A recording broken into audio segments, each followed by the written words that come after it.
नमस्कार दोस्तों, स्वागत है आपका हमारे YouTube चैनल पर। दोस्तों, आज मैं फिर से आपके बीच में हूँ एक नई इन्फॉर्मेटिव वीडियो के साथ। जैसे दोस्तों आप जानते हैं, मैं आपके बीच में कोई न कोई इन्फॉर्मेटिव वीडियो लेके आते रहता हूँ, जो कि हमारे जीवन से सरोकार रखती है। यानी कि गवर्नमेंट जो भी हमारे लिए जन कल्याणकारी योजनाएँ बनाती है या कोई भी रूल्स एंड रेगुलेशन चेंज होते हैं, तो मैं आपको इस वीडियो के माध्यम से वो बताने की कोशिश करता हूँ रिसर्च करके। तो सटीक जानकारी लाने में समय भी लगता है। तो मैं आपसे उम्मीद करूँगा, अगर आप मेरे चैनल पर नए हैं, चैनल को सब्सक्राइब ज़रूर करें। वीडियो पसंद आए तो वीडियो को लाइक ज़रूर कर दें दोस्तों। और कोई भी बातें अगर पूछनी हो तो कमेंट बॉक्स में ज़रूर अपना कमेंट लिखें। तो इससे हमारा मोटिवेशन लेवल भी बढ़ता है दोस्तों। दोस्तों, आज हम बात करेंगे 8th पे कमीशन के बारे में। जी हाँ दोस्तों, जो लागू तो हो जाएगा 2026 से, लेकिन पूरी तरह से इम्प्लीमेंट होने में इसे 2028 तक का समय लग सकता है। दोस्तों, अगर आप सेंट्रल गवर्नमेंट के एम्प्लॉय हैं या फिर पेंशनर हैं, तो ये खबर आपके लिए बेहद इंपॉर्टेंट है, क्योंकि इससे आपकी सैलरी और पेंशन पर बड़ा एक जंप आने वाला है। तो चलिए स्टेप बाय स्टेप समझते हैं कि आखिर 8th पे कमीशन में आपकी सैलरी कितनी बढ़ेगी, एरियर कैसे मिलेंगे और क्यों इसे पूरी तरह से लागू होने में इतना समय लगेगा। दोस्तों, यूनियन कैबिनेट ने जनवरी 2025 में 8th पे कमीशन को अप्रूवल दे दिया था। सेंट्रल पे कमीशन को मंजूरी दे दी।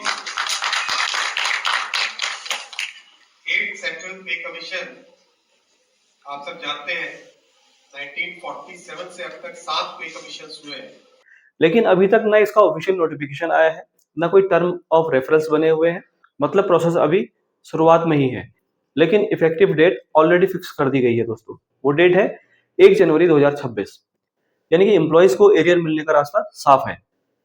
अब यहाँ पर सबसे बड़ा सवाल है कि एम्प्लॉय को फायदा कब से मिलेगा।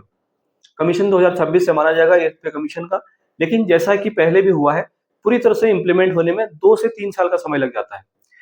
इसका मतलब 2028 तक आपको एरियर मिलेंगे, यानी कि 2 साल का फायदा एक साथ होगा आपको। कुल मिलाकर 50 लाख से ज्यादा एम्प्लॉइज और 65 लाख से ज्यादा पेंशनर्स इस डिसीजन का फायदा उठाने वाले हैं। अब बात करते हैं सबसे जरूरी पॉइंट की, आपकी सैलरी इसमें कितनी बढ़ जाएगी। जहां तक दोस्तों पे कमीशन की बात है, हर 10 साल में एक पे कमीशन आता है। जिस तरह सेंटर में पे कमीशन बनता है और उसी की जो सिफारिशें हैं वो स्टेट भी लागू करते हैं। यानी कि सेंटर पे कमीशन का लाभ जिस तरह सेंटर के कर्मचारियों को मिलता है, उसी तरह का लाभ स्टेट भी अपने यहाँ लागू करते हैं।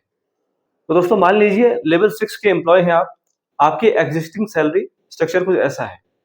बेसिक पे 35,400 जो भी चल रहा है, डीए 55% है, यानी कि बेसिक पे का हम डीए निकालें तो 19,470 रुपये आता है 55% के हिसाब से।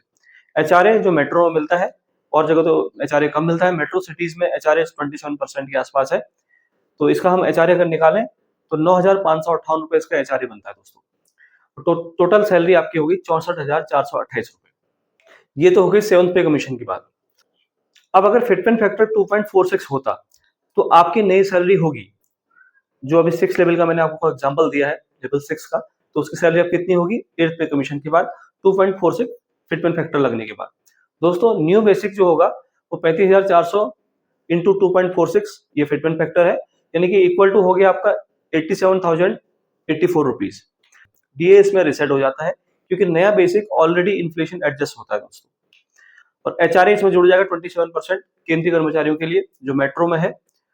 उसका अगर वैल्यू निकालें तो 23,513 रुपए इसकी एचआरए की वैल्यू आती है, यानी कि टोटल आपकी सैलरी हो गई 1,10,597 रुपए, ये 8th पे कमीशन लागू होने के बाद।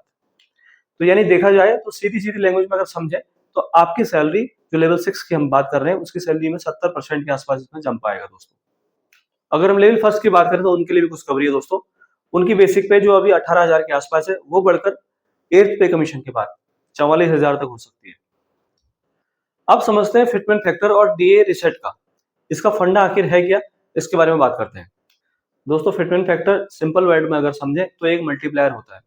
7th पे कमीशन में ये फिटमेंट फैक्टर 2.57 था दोस्तों। 8th पे कमीशन में एक्सपर्ट का मानना है कि ये फिटमेंट फैक्टर 2.46 हो सकता है। डीए यानी कि डियरनेस अलाउंस हर पे कमीशन के बाद रिसेट हो जाता है, क्योंकि नई बेसिक सैलरी ऑलरेडी इन्फ्लेशन को ध्यान में रखकर डिजाइन की जाती है। इसलिए शुरुआत में डीए 0 से स्टार्ट होगा, फिर धीरे धीरे बढ़ता है। अब सवाल ये है कि अगर इफेक्टिव डेट 1 जनवरी 2026 फिक्स है, तो फिर इसे पूरी तरह से लागू होने में 2028 तक का समय क्यों लगेगा। इसका सिंपल रीजन है दोस्तों, इसका प्रोसेस लंबा है। पहले कमीशन फॉर्म होगा इसमें, उसके बाद टर्म्स ऑफ रेफरेंस फिक्स होंगे, इसमें रिपोर्ट बनेगी दोस्तों इसकी, फिर सरकार इसको अप्रूव करेगी, उसके बाद ऑफिशियल नोटिफिकेशन आएगा। हर पे कमीशन में यही टाइमलाइन रही है कि एवरेज 2-3 साल का समय लगा है। इसलिए एक्सपर्ट मान रहे हैं कि 2028 तक का पूरा प्रोसेस कंप्लीट होगा। अगर हम पास डेट को देखें तो पैटर्न क्लियर है। 6th पे कमीशन की बात करें तो अक्टूबर 2006 में बना था ये, और 1 जनवरी 2006 से इसे लागू किया गया, और लेकिन अप्रूवल इसका 2008 में मिला था दोस्तों। 7th पे कमीशन की जहां तक बात है दोस्तों, फरवरी 2014 में बना था, नवंबर 2015 में इसकी रिपोर्ट आई थी, जून 2016 में इसे अप्रूवल मिला था, लेकिन लागू जो हुआ था, इम्प्लीमेंट जो हुआ था, ये 1 जनवरी 2016 से हुआ था। यानी हर बार इफेक्टिव डेट पीछे से काउंट की जाती है। सेम लॉजिक 8th पे कमीशन में भी है। इफेक्टिव डेट 1 जनवरी 2026 है, भले ही ये 2028 में अप्लाई हो। सो दोस्तों, ये थी डिटेल अपडेट 8th पे कमीशन पर। अगर हम शॉर्ट में बात करें तो इफेक्टिव डेट इसकी 1 जनवरी 2026 से रहेगी। एरियर 2 साल तक का मिलेगा। बेसिक सैलरी 18,000 से बढ़कर 44,000 तक हो सकती है। ये लेवल फर्स्ट की मैं बात कर रहा हूँ, और टोटल हाइक लगभग 70% इसमें पॉसिबल है दोस्तों, आपको लगता है सरकार को इस प्रोसेस को फास्ट ट्रैक में करना चाहिए या नॉर्मल टाइमलाइन फॉलो करनी चाहिए? कमेंट में जरूर बताइए। अगर वीडियो यूजफुल लगी हो तो लाइक, शेयर और सब्सक्राइब करना ना भूलें। मिलते हैं अगली वीडियो में, तब तक अपना ध्यान रखें। नमस्कार, वंदे मातरम।